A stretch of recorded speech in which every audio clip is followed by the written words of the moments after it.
responsibility in making sure that products that they are producing are safe and making them public what they are and what they aren't.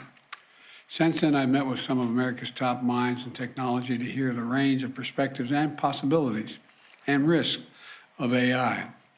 Kamala can't be here because she's traveling to Florida, but she's met with civil society leaders to hear their concerns about the impacts on society and ways to protect the rights of Americans. Over the past year, my administration has taken action to guide responsible innovation.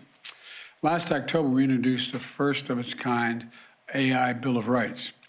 In February, I signed an executive order to direct agencies to protect the public from algorithms that discriminate.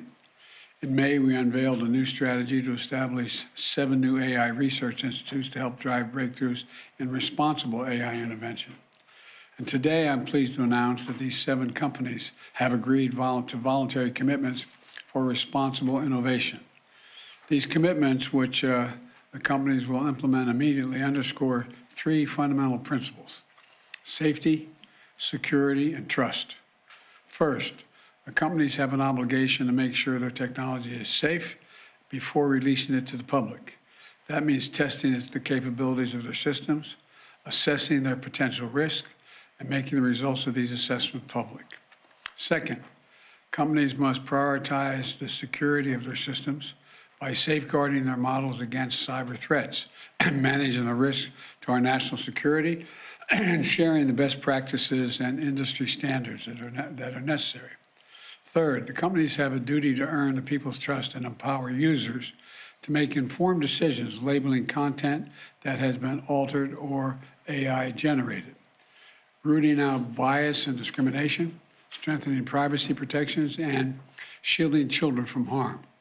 And finally, companies have agreed to find ways for AI to help meet society's greatest challenges, from cancer to climate change, and invest in education and new jobs to help students and workers prosper from the opportunities, and there are enormous opportunities of AI.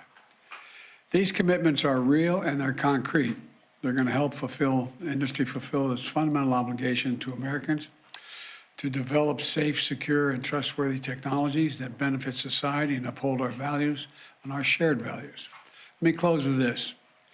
We'll see more technology change in the next 10 years or even in the next few years than we've seen in the last 50 years. That has been an astounding revelation to me, quite frankly.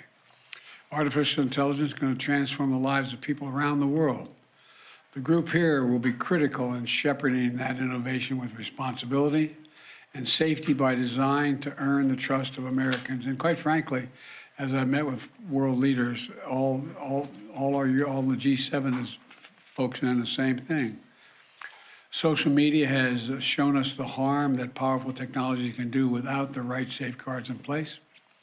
And I've said at the State of the Union that Congress needs to pass bipartisan legislation to impose strict limits on personal data collection, ban targeted advertisements to kids, require companies to put health and safety first. But we must be clear-eyed and vigilant about the threats of emerging technologies that can pose, don't have to, but can pose to our democracy and our values.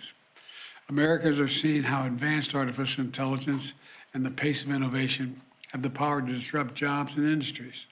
These commitments are a promising step, but we have a lot more work to do together. Realizing the promise of AI by managing the risk is going to require some new laws, regulations, and oversight. In the weeks ahead, I'm going to continue to take executive action to help America lead the way toward responsible innovation. And we're going to work with both parties to develop appropriate legislation and regulation. I'm pleased that Leader Schumer and Leader Jeffries and others in the Congress are making this a top bipartisan priority. As we advance the agenda here at home, we'll lead work with our allies and partners on a common international framework to govern the development of AI. I think these leaders, and I thank these leaders that are in the room with me today, and their partnership, and their commitments that they're making.